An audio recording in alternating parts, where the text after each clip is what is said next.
Nama saya Bapak Harun, saya berusia 49 tahun, dan saya membangun PT Maju Mapan Investama dari nol di Jakarta Pusat. Saya menghabiskan 23 tahun, mengubah satu ruangan kantor menjadi firma investasi regional dengan 37 karyawan. Pesan teks dari Sari itu masuk pukul 3 sore pada hari Selasa. 2 jam setelah saya memecatnya karena menggelapkan lebih dari 750 juta rupiah dari rekening klien kami. Keyakinan dalam kata-kata Nia membuat perut saya mual. Dia benar-benar percaya.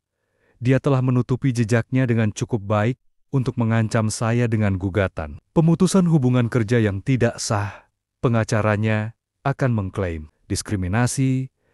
Mungkin semua taktik biasa yang dilakukan orang ketika mereka tertangkap basah. Saya sudah mengamati angka selama berminggu-minggu. Awalnya ada sedikit selisih 15 juta rupiah di sini.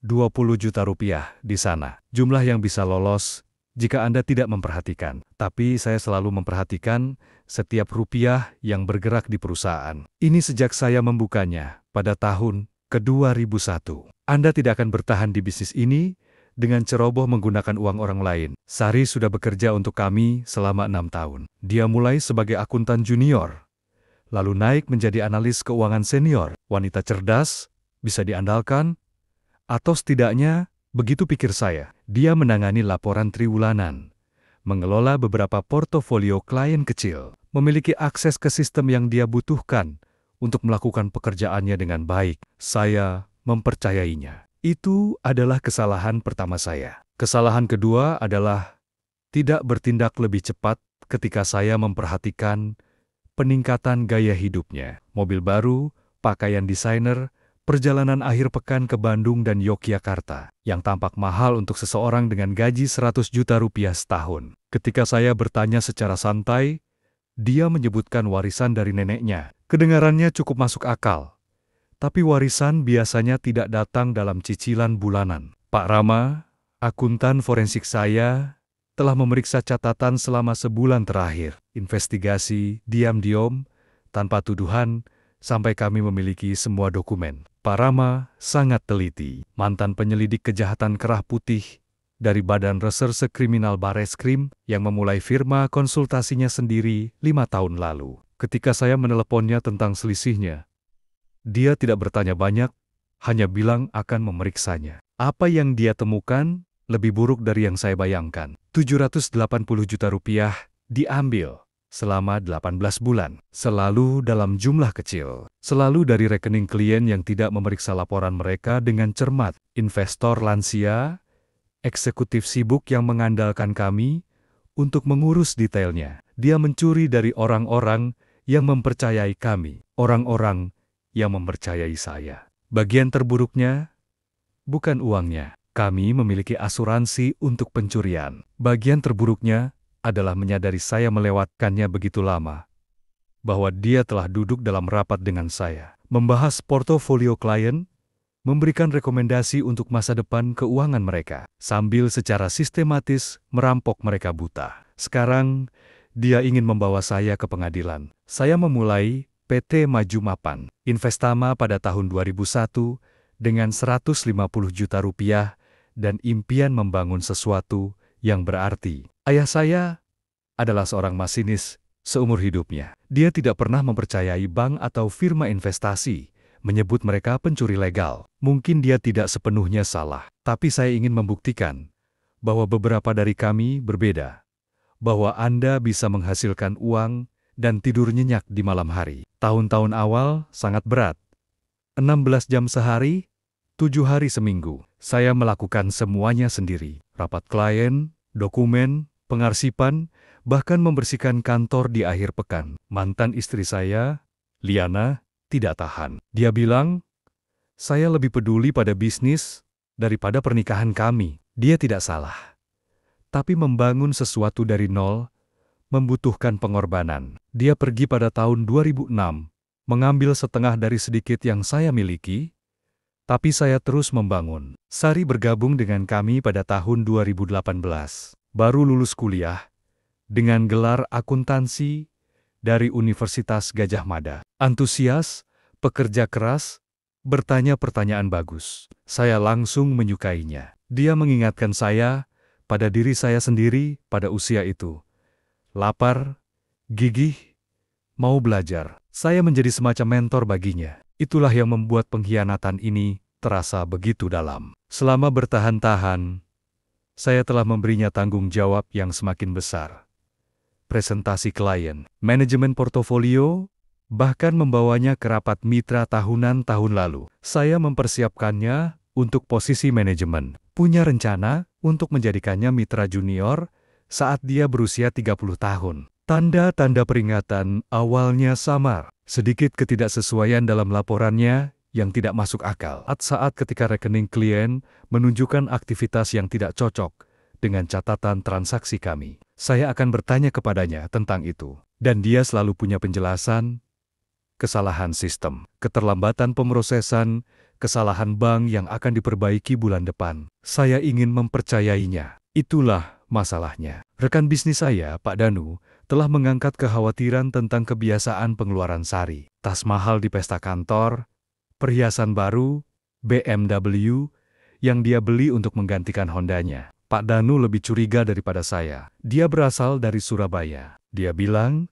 setiap orang punya akal-akalan sendiri. Saya membela Sari, mengatakan kepada Pak Danu bahwa dia terlalu paranoid. Orang diizinkan menghabiskan uang mereka sesuka hati. Mungkin dia pandai menabung, mungkin dia punya sumber penghasilan lain, pekerjaan konsultasi sampingan, investasi saham yang membuahkan hasil. Tapi ketika cerita warisan berubah dari nenek menjadi bibi buyut, menjadi sepupu jauh selama 3 percakapan, saya tahu ada sesuatu yang salah.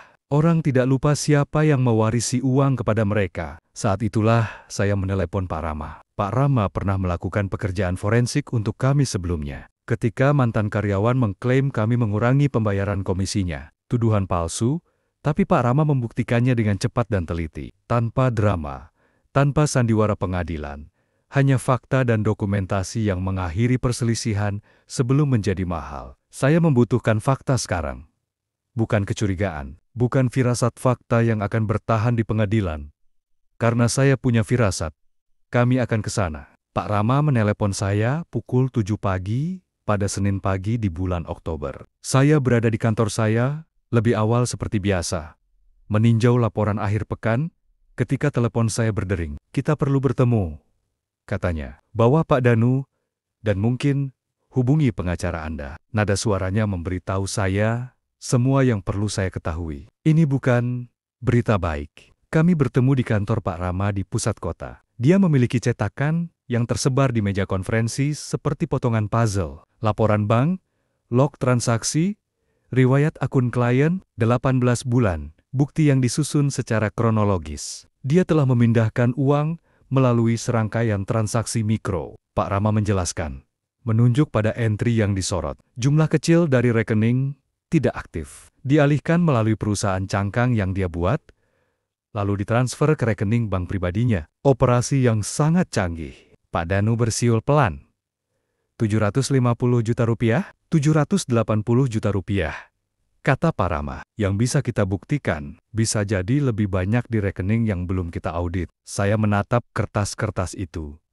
Merasakan sesuatu yang dingin menembus dada. Belum marah, hanya semacam pengakuan hampa bahwa saya telah dipermainkan. Bahwa seseorang yang saya percayai, seseorang yang saya investasikan, telah mencuri dari klien kami selama lebih dari setahun. Perusahaan cangkang itu, kata saya, kapan dibentuk? Pak Rama membalik-balik dokumen. Maret tahun 2023, 3 bulan setelah Anda memberinya akses ke sistem manajemen portofolio. Itu terasa seperti pukulan. Dia mulai merencanakan pencurian ini segera setelah saya mempromosikannya. Semua percakapan tentang tujuan karirnya, apresiasinya atas peluang yang saya berikan padanya, kegembiraannya menjadi mitra suatu hari nanti, semua bohong. Ada lagi. Pak Rama melanjutkan. Dia berhati-hati memilih rekening mana yang akan ditargetkan. Klien lansia yang tidak memeriksa laporan secara teratur. Rekening bisnis untuk klien yang terlalu sibuk untuk memperhatikan sedikit selisih. Dia mempelajari pola mereka sebelum dia mulai mengambil uang mereka. Pak Danu menggelengkan kepalanya. Terencana, sangat terencana. Pak Rama setuju. Ini bukan keputusasaan atau momen kelemahan. Ini adalah rencana jangka panjang yang disengaja untuk menipu klien Anda. Saya duduk kembali di kursi saya, memproses besarnya apa yang telah dilakukan Sari. Bukan hanya kepada saya, tetapi kepada orang-orang yang telah mempercayakan kepada kami tabungan hidup mereka. Dana pensiun, rekening kuliah, uang yang mewakili kerja keras, dan menabung bertahun-tahun. Dia telah mencuri masa depan mereka sedikit demi sedikit, sambil tersenyum pada mereka selama tinjauan triwulanan. Apa yang harus kita lakukan sekarang? Tanya Pak Danu. Saya melihat bukti yang tersebar di meja. Dokumentasi yang akan menghancurkan hidup Sari jika kami memilih untuk menggunakannya. Mengakhiri karirnya, mengirimnya ke penjara, menghancurkan peluang apapun yang dia miliki untuk membangun kembali. Kita pecat dia, kata saya. Hari ini, bersihkan mejanya, cabut akses sistemnya, antar dia keluar dari gedung. Lalu kita panggil polisi. Dia akan menyangkal semuanya. Pak Danu memperingatkan. Biarkan saja, kata saya. Pak Rama punya buktinya. Saya tidak tahu seberapa benar Pak Danu tentang penyangkalannya, atau seberapa percaya diri dia akan mencoba membalikan keadaan pada kami. Saya memanggil Sari ke kantor saya pukul 2 siang hari Selasa itu. Pak Danu ada di sana sebagai saksi, bersama dengan Ibu Indah dari bagian sumber daya manusia. Prosedur standar untuk pemutusan hubungan kerja, meskipun ini sama sekali tidak standar. Sari masuk dengan kepercayaan dirinya yang biasa, senyum profesional, tablet di tangan, siap untuk apa yang dia asumsikan adalah pertemuan rutin. Dia selalu pandai memproyeksikan kompetensi. Silakan duduk, kata saya. Patah saya, dia duduk, menyilangkan kaki dan tampak mengharapkan. Apa agenda hari ini? Pekerjaan Anda di PT Maju Mapan Investama diakhiri, berlaku segera, kata saya. Kami siap membahas keadaannya jika Anda mau, tetapi keputusan ini final. Senyumnya memudar. Apa Bapak Harun? Apa yang Anda bicarakan? Kami telah menemukan penyimpangan dalam beberapa rekening klien di bawah manajemen Anda, kata Pak Danu. Penyimpangan signifikan. Wajah Sari menunjukkan serangkaian ekspresi mikro. Kebingungan, lalu perhitungan, lalu semacam kepanikan yang terkontrol. Saya tidak mengerti. Penyimpangan seperti apa? Dana yang hilang, kata saya. 780 juta rupiah, tepatnya. Itu tidak mungkin, katanya cepat. Jika ada perbedaan, itu kesalahan sistem, keterlambatan bank. Saya bisa menjelaskan setiap transaksi di rekening-rekening itu. Ibu Indah menyerahkan surat pemutusan hubungan kerja dan sebuah kotak. Anda perlu mengemasi barang-barang pribadi Anda dan menyerahkan kartu akses serta peralatan perusahaan. Sari menatap surat itu tanpa membacanya. Anda membuat kesalahan. Kesalahan besar. Saya tidak pernah mengambil apapun yang bukan milik saya. Kami punya dokumentasi, kata saya. Dokumentasi apa? Tunjukkan padaku. Itu tidak akan terjadi, kata Pak Danu. Bagian hukum akan menangani pertanyaan apapun tentang bukti. Sari berdiri, ketenangannya yang profesional retak. Ini gila. Saya telah memberikan 6 tahun hidup saya untuk perusahaan ini. 6 tahun? Dan Anda memecat saya berdasarkan apa? Beberapa kesalahan akuntansi, kemas barang-barang Anda, kata saya. Dia menatap saya dengan sesuatu yang mendekati pengkhianatan di matanya. Seolah sayalah yang telah merusak kepercayaan. Kau tahu, Bapak Harun. Baiklah, kemasi barang-barangku. Ajak aku keluar, seperti penjahat. Tapi kau belum mendengar yang terakhir dari ini. 2 jam kemudian, saya mendapat pesan teks. Kamu tidak punya bukti aku mengambil apapun. Sampai jumpa di pengadilan. Keyakinan dalam kata-kata itu lebih mengganggu saya daripada ancamannya sendiri. Dia benar-benar percaya dia bisa mengalahkan ini. Entah dia delusi, atau dia tahu sesuatu yang tidak saya ketahui. Rabu pagi datang panggilan dari seorang pengacara bernama Bapak Dharma. Suara mahal, alamat kantor di pusat kota, pengacara yang mengenakan biaya per menit untuk panggilan telepon. Bapak Harun, saya mewakili Ibu Sari terkait pemutusan hubungan kerja yang tidak sah dari perusahaan Anda. Klien saya diberhentikan tanpa sebab dan tanpa mengikuti prosedur yang benar. Kami siap mengajukan gugatan, kecuali masalah ini dapat diselesaikan dengan cepat.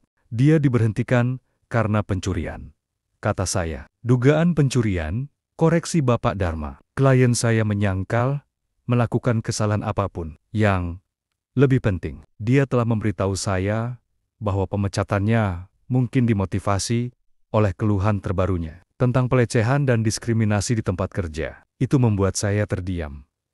Keluhan apa? Saya tidak berhak membahas detailnya melalui telepon. Tetapi saya yakin Anda memahami keseriusan tuduhan ini. Klien saya siap mengajukan gugatan ke Komisi Nasional Hak Asasi Manusia. Selain mengejar ganti rugi pemutusan hubungan kerja yang tidak sah, saya merasa tanah bergeser di bawah kaki saya. Ini bukan hanya tentang uang lagi. Sari mencoba mengubah dirinya menjadi korban, menggambarkan saya sebagai agresor, menggunakan sistem hukum untuk menyembunyikan kejahatannya di balik perisai pelanggaran hak-hak sipil. Klien Anda mencuri lebih dari 750 juta rupiah dari rekening klien kami, kata saya. Itu adalah tuduhan yang sangat serius untuk dibuat tanpa bukti, jawab Bapak Dharma dengan lancar. Saya harap Anda memiliki dokumentasi untuk mendukung klaim tersebut. Klien saya tentu saja tidak. Setelah dia menutup telepon, saya duduk di kantor, saya menatap telepon. Sari tidak hanya menyangkal pencurian, dia secara aktif membangun strategi pertahanan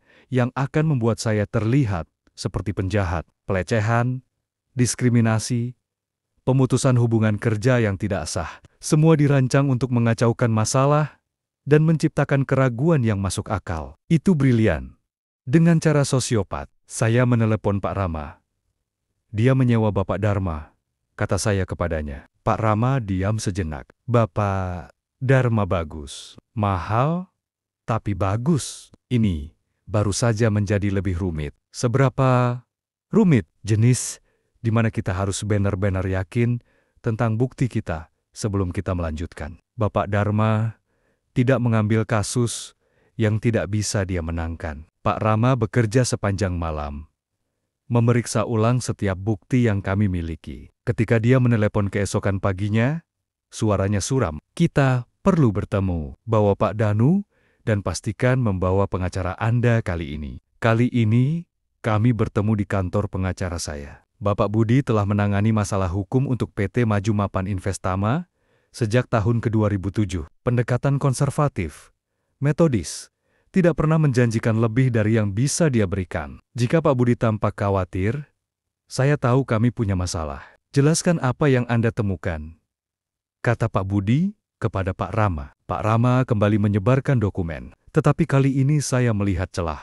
Catatan transaksi yang hilang, jejak kertas yang tidak lengkap, bukti yang seharusnya tidak dapat disangkal, tetapi tidak. Masalahnya adalah forensik digital. Pak Rama menjelaskan, Sari cukup pintar untuk menutupi jejaknya di sistem. Dia menghapus log transaksi, memodifikasi file cadangan, bahkan merusak beberapa data arsip. Yang kita miliki adalah bukti tidak langsung yang kuat. Tapi Bapak Dharma akan berargumen bahwa uang yang hilang tidak membuktikan pencurian. Bagaimana dengan perusahaan cangkang itu? Tanya Pak Danu. Disitulah yang menarik, kata Pak Rama. Perusahaan itu ada, tapi tidak terdaftar atas namanya. Terdaftar atas nama pacarnya, seseorang bernama Joko. Jika Sari mengklaim dia tidak tahu tentang perusahaan itu, atau bahwa Joko bertindak secara independen, itu menciptakan keraguan yang masuk akal. Pak Budi bersandar di kursinya. Jadi kita bisa membuktikan uang hilang,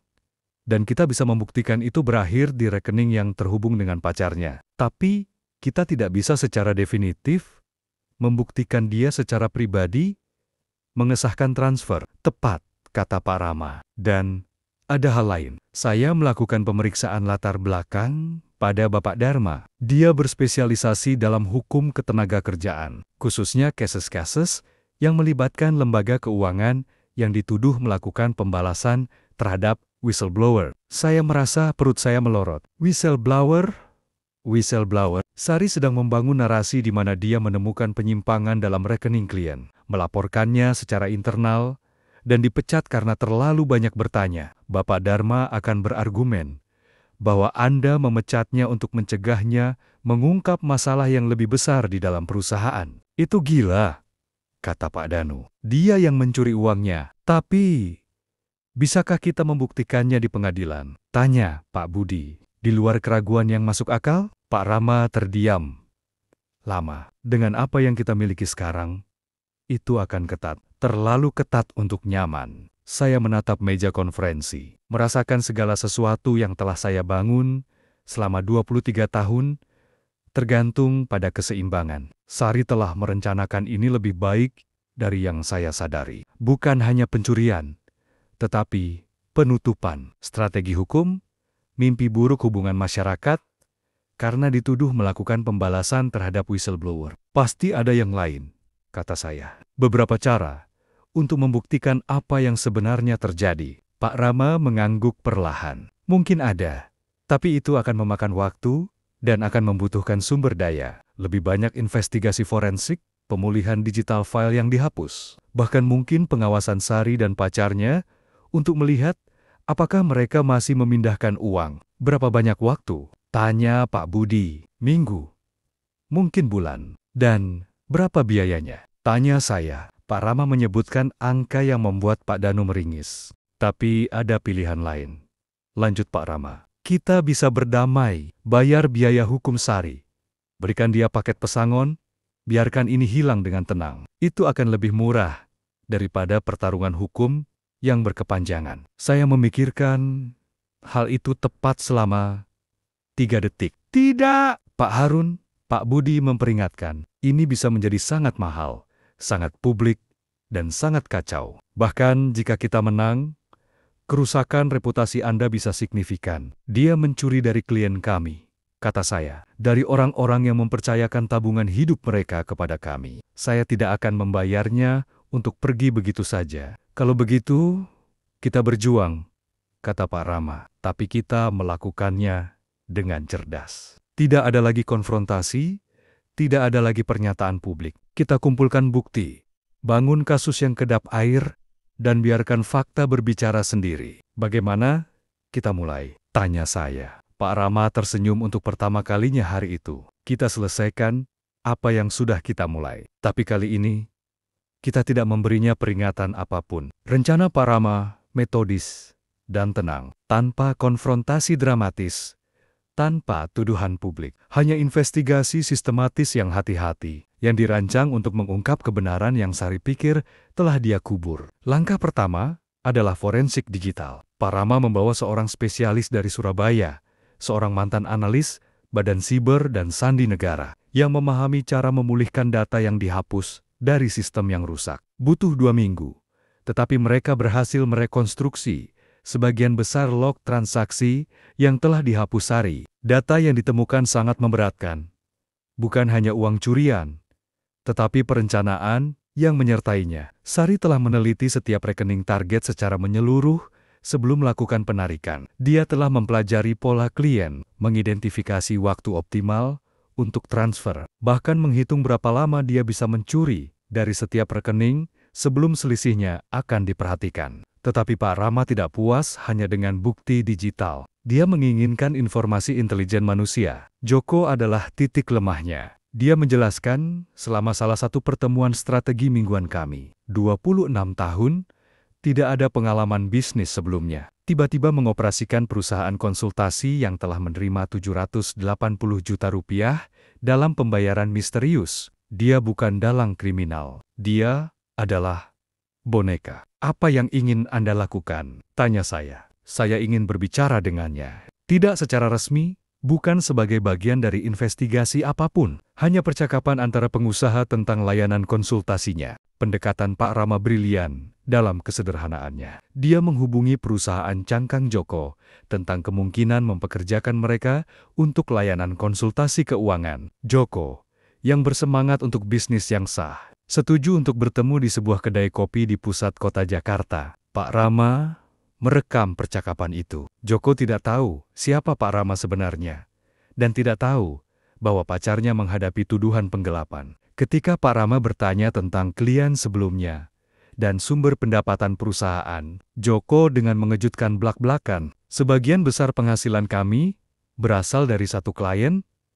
Aku Joko, pekerjaan jasa keuangan, pacar saya Sari, yang mengaturnya. Dia bilang perusahaannya perlu mengalihdayakan beberapa fungsi akuntansi, dan dia merekomendasikan kami untuk kontrak itu. Jenis fungsi akuntansi apa? Tanya Pak Rama. Kebanyakan transfer aset, memindahkan uang antara rekening investasi yang berbeda untuk klien mereka. Dia bilang, itu manajemen portofolio rutin, tapi mereka membutuhkan perusahaan eksternal untuk menanganinya demi kepatuhan regulasi. Joko tidak tahu dia sedang mengaku melakukan pencucian uang. Dia benar-benar percaya dia menjalankan bisnis konsultasi yang sah, membantu PT Maju Mapan Investama dengan kepatuhan regulasi. Sari telah meyakinkannya bahwa uang curian itu adalah pembayaran yang sah untuk layanan yang diberikan. Ketika Pak Rama memutar rekaman itu kepada saya merasakan campuran kemarahan dan kepuasan. Kemarahan atas seberapa teliti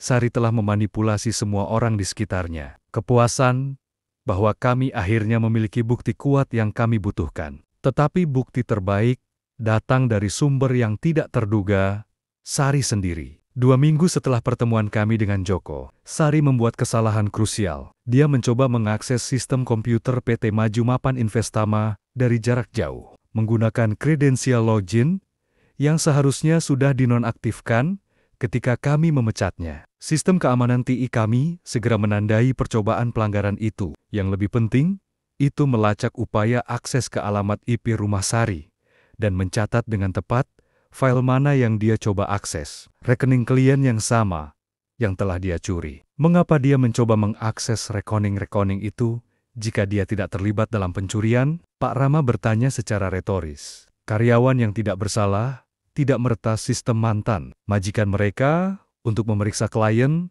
yang konon tidak pernah mereka curi. Pak Budi meninjau semua bukti, log transaksi yang ditemukan kembali, pengakuan Joko yang direkam, upaya pelanggaran sistem, dan jejak kertas yang menghubungkan perusahaan cangkang dengan keuangan pribadi Sari. Ini cukup, katanya akhirnya. Lebih dari cukup. Pak Dharma akan sangat kesulitan menjelaskan begitu banyak bukti ini.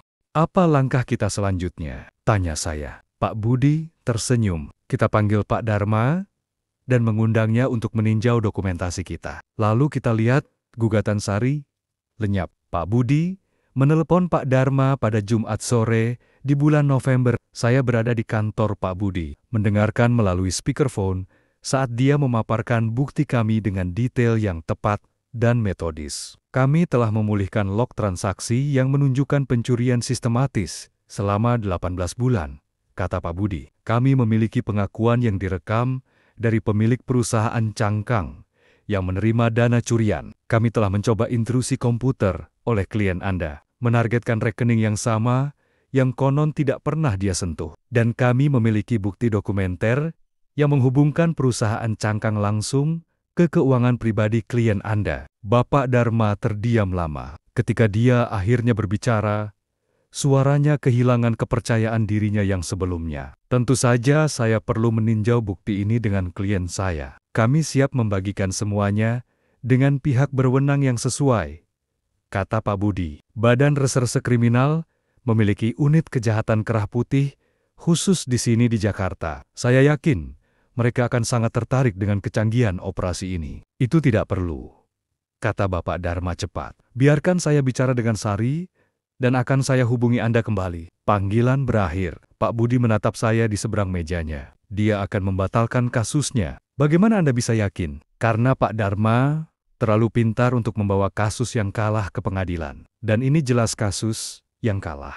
Bapak Dharma menelepon kembali Senin pagi. Klien saya telah memutuskan untuk tidak melanjutkan tindakan hukum saat ini. Bagaimana dengan klaim pelecehan dan diskriminasi? Tanya Pak Budi. Tuduhan-tuduhan itu tampaknya didasarkan pada kesalahpahaman. Klien saya ingin melanjutkan karirnya dan melupakan masalah ini. Saya berasumsi, itu berarti dia menarik semua klaim terhadap PT Maju Mapan Investama. Benar. Pak Budi mengakhiri panggilan dan menatap saya. Sudah berakhir. Tapi saya tidak puas hanya dengan membuat gugatan itu lenyap. Sari telah mencuri dari klien kami. Dia mencoba menghancurkan reputasi dan bisnis saya. Dia memanipulasi pacarnya menjadi kaki tangan pencucian uang tanpa disadari. Seseorang harus menghadapi konsekuensi atas semua itu. Saya menelepon kepolisian daerah Metro Jaya. Agen khusus Ibu Lestari bertemu dengan saya pada hari Rabu berikutnya. Dia meninjau bukti Pak Rama,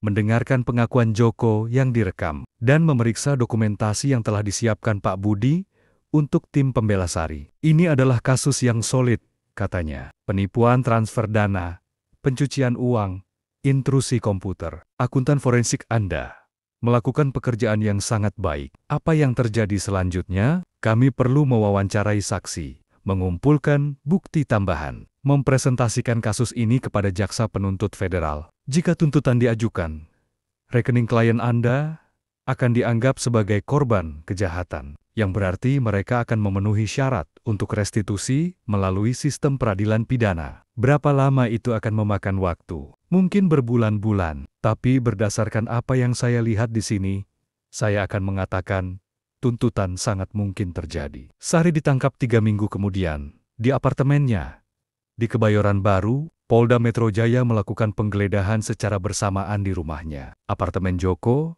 dan ruang kantor yang dia sewa untuk perusahaan konsultasinya. Mereka menemukan komputer, catatan keuangan, dan bukti tambahan operasi pencucian uang. Joko segera bekerja sama, memberikan kesaksian tentang peran Sari dalam mendirikan perusahaan cangkang dan mengarahkan transaksi keuangan. Dia menerima kekebalan sebagai imbalan atas kerjasamanya. Pengacara baru Sari menegosiasikan kesepakatan pembelaan, 18 bulan di penjara federal, restitusi penuh kepada klien yang terkena dampak, dan 5 tahun masa percobaan di bawah pengawasan. Dia juga akan dilarang secara permanen bekerja di industri jasa keuangan. Jurnal bisnis lokal memuat artikel kecil tentang kasus tersebut. Karyawan firma investasi mengaku bersalah atas penggelapan. Disebutkan bahwa PT Maju Mapan Investama telah menemukan pencurian itu melalui prosedur audit internal dan telah bekerja sama sepenuhnya dengan penyelidik federal. Saya membingkai artikel itu dan menggantungnya di kantor saya, bukan karena saya bangga dengan apa yang terjadi, tetapi karena saya ingin mengingat bahwa kepercayaan setelah rusak memiliki konsekuensi. Seluruh cobaan itu mengajari saya bahwa terkadang orang yang Anda coba bantu adalah orang yang paling mungkin menyakiti Anda. Sari menjalani hukuman penuhnya dan dibebaskan pada awal tahun ke-2026. Perusahaan konsultasi Joko dibubarkan dan dia pindah kembali ke kampung halamannya di Jawa Tengah, tempat dia menemukan pekerjaan di toko perangkat keras ayahnya. Pak Dharma diam-diam berhenti mewakili kasus hukum ketenagakerjaan, fokus pada litigasi cedera pribadi, di mana garis moral lebih jelas. Firma akuntansi forensik Pak Rama mendapatkan reputasi ketelitian yang membawanya klien baru di seluruh Jawa. Membangun sesuatu yang jujur di dunia yang tidak jujur membutuhkan kewaspadaan konstan, tetapi itu tetap layak dilakukan.